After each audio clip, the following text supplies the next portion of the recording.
اور وہ سارا دن 35-40 یورو کما رہے ہیں، تو وہ کہتے ہیں جی ہم نے بڑا کمال کر دیا اور تیر چلا دیا.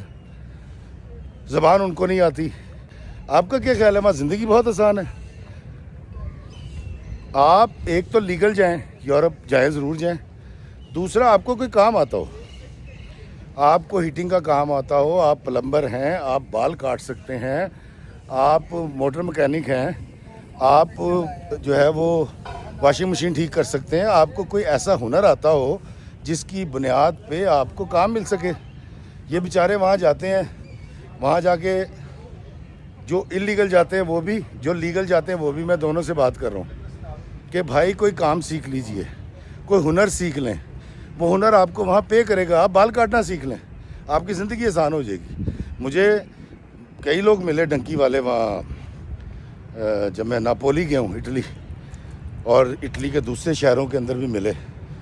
صرف بیچارے آسودہ حال وہ 3-4% تھے جن کو کوئی نہ کوئی ہنر آتا تھا. باقی سارے پیزا ڈیلیور کر رہے تھے اور بیچارے چھوٹے چھوٹے کام کر رہے تھے. اب آپ سوچئے کہ آپ ایک تو انلیگل گئے ہیں، اوپر سے آپ کو کوئی ہنر بھی نہیں آتا، تو وہ 60-70 یورو کے لیے سارا دن بھاگ کے، اور ابھی ڈاکومنٹس آپ کے 5 سے 7 سال 8 سال 10 سال نہیں بنیں گے، تب کیا کریں گے آپ؟ آپ مجھے بتائیے کہ پیچھے کسی کی ماں مر جائے، کسی کا باپ مر جائے، کسی کی بیوی مر جائے، گھر میں کوئی عذاب آ جائے، کوئی مسئلہ ہو جائے، آپ وہاں سے آ ہی نہیں سکتے کیونکہ آپ نے ڈاکومنٹ سبمٹ کر رکھے ہوتے ہیں. یہ کہانیاں لمبی کہانیاں، یہ میں پھر کبھی ڈسکس کروں گا. لیکن یہ جو جدائی ہے ماں باپ سے، بیوی بچوں سے، اس کو کہاں رکھیں گے آپ؟ میں تو حیران ہوں. مرد تو مرد، مجھے اس بار اسپین میں 2 لڑکیاں ملی جو ڈنکی مار کے پہنچی ہوئی تھیں وہاں. وہ دوسری ڈنکی سے ترکی کی طرف سے آئی تھیں، اور جو انہوں نے مجھے بات سنائی ان میں سے ایک لڑکی نے، پہلے میں نے سوچا تھا کہ میں یہ کہانی آپ سب کو ضرور سناؤں گا، لیکن میں نے اس کو کتنا سادہ کرتا، کتنا اس کو لپیٹتا، اور کتنا اس کو اخلاقیات کے مطابق لفظ تلاش کرتا، پھر بھی مجھ سے سنائی نہیں گئی کہ اس میں سے ایک بچی کے ساتھ کیا ہوا جب وہ وہاں پہنچی ہے. 72 دنوں کے اندر وہ پہنچی تھی، اور 72 دنوں میں 170 دفعہ اس کے ساتھ کیا ہوا میں آپ کو نہیں بتا سکتا. وہ ہاتھ جوڑ رہی تھی، خدارا ڈنکی مت ماریں. وہ بچی مجھے کہہ رہی تھی کہ خواتین ڈنکی مت ماریں، اور آپ کی اطلاع کے لیے بتا دوں خواتین بھی ڈنکیاں مار رہی ہیں. کب تک ہم اپنے ملک کو بدنام کرتے رہیں گے؟ کب تک ہم اپنے پاسپورٹ کو ڈی ویلیو سمجھیں گے؟ ہم کیوں سمجھتے ہیں کہ پاکستان کے اندر کمانے کے لیے کچھ نہیں ہے؟ کیسے نہیں ہے پاکستان میں کمانے کے لیے؟ لوگ یہاں باہر سے آ کے انٹرنیشنلی چینز جو ہیں وہ پیزا بیچتی ہیں، یہاں پہ برگر بیچتی ہیں، یہاں پہ پیسٹ بیچتی ہیں، صابن بیچتی ہیں، شیمپو بیچتے ہیں، پانی بیچ کے، مشروب بیچ کے یہاں سے اربوں ڈالر لے کے جا رہے ہیں. اور آپ کے دماغ میں یہ بات پتہ نہیں کیسے بیٹھ گئی کہ جی پاکستان سے کچھ نہیں گیا تو نکل جاؤ. آپ لوگ اتنے پاسپورٹ بنوا رہے ہیں کہ پاسپورٹ آفس کو 24 گھنٹے کے لیے کھولنا پڑا ہے لاہور کے. کہاں جائیں گے؟ کیوں جانا چاہتے ہیں آپ؟ اس وطن عزیز نے جو آپ کو دیا ہے اس کا قرض کس نے اتارنا ہے؟ میں جاتا ہوں پوری دنیا میں، گھومتا ہوں، واپس آ جاتا ہوں، اور مجھے جو ویزے ملتے ہیں وہ محنت میں نے 30-32 سال پاکستان میں رہ کر کی تھی. میں نے ڈرامہ لکھا، میں نے تھیٹر کیا، میں نے ریڈیو کیا، میں نے ایکٹنگ کی اسی پیارے وطن میں رہ کے. اور اسی وطن عزیز نے میرا پورٹ فولیو اتنا بڑا کر دیا کہ میں دنیا میں کسی ایمبیسی میں جا کے پاسپورٹ رکھتا ہوں، وہ مجھے اسٹیمپ کر دیتے ہیں، ویزا دے دیتے ہیں. یہی ملک ہے جس کے پاسپورٹ کے اوپر میں پوری دنیا میں جاتا ہوں. جس ملک کے اندر آپ کو خامیاں نظر آتی ہیں، آپ کو لگتا ہے یہاں کام نہیں ہے، آپ کو لگتا ہے یہاں بے روزگاری ہے. بھائی بے روزگاری پاکستان میں بھی اسی لیے ہے کہ آپ F A M A B A کر لیتے ہیں، کلرک لگ سکتے ہیں. آپ نے کوئی ڈسپینسر ہوتے، آپ پیرامیڈکس ہوتے، آپ جو ہیں وہ کوئی سول انجینئر کا کوئی ڈپلومہ کر لیتے، آپ کے پاس کوئی بھی ٹیکنیک، کوئی بھی ہنر ہوتا، تو پاکستان میں تو آپ ایک موٹر مکینک کو دیکھیں. موٹر مکینک جو کہ پڑھا لکھا بھی نہیں ہے، اس نے 5-6 بچے رکھے ہوئے ہوتے ہیں، اور چھوٹے پانا پڑھائیں اور فلاں. وہ 5-6 بچوں کو روز 2-2 3-3 4-4 ہزار سیلری دے کے گھر بیچتا ہے. ایک ان پڑھ یا ناخواندہ موٹر مکینک پاکستان کی اکانومی کا دوست ہے، اور وہ روزگار فراہم کر رہا ہے. آپ ایک بال کاٹنے والے کی دکان پہ چلے جائیں، حجام کی،